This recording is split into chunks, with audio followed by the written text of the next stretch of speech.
Brobl sy'n ei chario hi lawr y dde. Lanta yn canfod Ben Clark. O'r bel i'r canol a'r peniad allan. A Barri. A maen nhw wedi colli meddiant a'r ergyd yn dod fewn. O, am ergyd wych gan Daniel Redmond. A'r Barri yn fler yn fanno, yn colli meddiant ar ymyl y cwrt cosbi eu hunan. A Redmond yn eu cosbi nhw. Ergyd wych gan y chwaraewr canol cae. Mae Lewis yn hercian ychydig bach yn fan hyn. Mae o'n amlwg wedi anafu. Tybed pa mor ddifrifol ydy hwnna. Ac felly, mae Celyn Absalom yn dod ymlaen yn ei le fo. Astles i Redmond, mae ganddo fo le i droi. Mae o'n troi a mae'n bas hir allan yn chwilio am Danny Davies. Croesiad, na, mae'n ergyd, a mae hwnna'n hitio'r postyn. Wel, am ergyd gan Danny Davies, un anisgwyl, ac mi fydd rhaid i Celyn Absalom fod yn barod am hwnna. A'r Barri sy'n gwrthymosod rwan. Kane McLagan, does ganddo fo ddim cefnogaeth o gwbl, ac felly mae o'n rhedeg am Astles. Mae o'n disgyn yn y cwrt cosbi. A'r tro yma, mae'n gic rydd i'r Seintiau Newydd. Cardyn felyn yn dod allan i Kane McLagan am ddeifio. Medda'r dyfarnwr Tom Owen. Redmond, pas dda i Jordan Williams.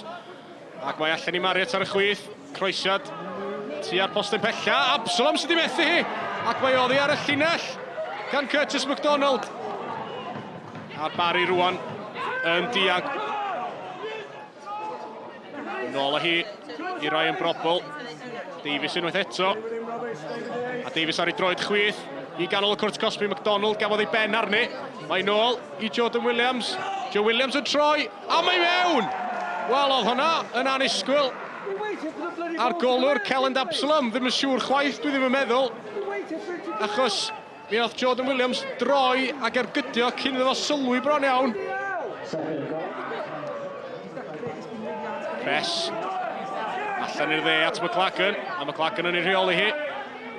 Os ganddo opsiynau, un sy'n y cwrt cosbi! A dim ond un oedd angen arno fo! Achos mae Theo Wharton wedi cael un yn ôl i'r Barri. 20 munud i fynd, ac mae'n 2 i 1. Chislewicz i Leo Smith. Smith yn ôl i Chislewicz, cyffyrddiad da. Chislewicz i Danny Davies. Ac ergyd da, ond arbediad da gan Celyn Absalom hefyd. Anthony, your assessment of that performance? Yeah, I thought it's an interesting one because I think we created enough chances definitely to win the game. And we did win the game, so we're happy with that. I think when you come to Barri away, it's always a tough place to come. They're always set up well, and tactically they're hard to break down.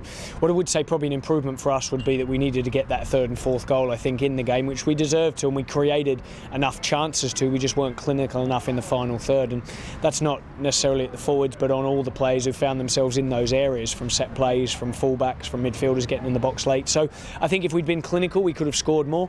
We were disappointed with the goal that we scored, but listen, credit to Barri, they keep going to the end, and like I said, it's always a difficult place to come, so all in all, we'll take the 3 points and move on. I thought for large periods of the game we were very, very competitive.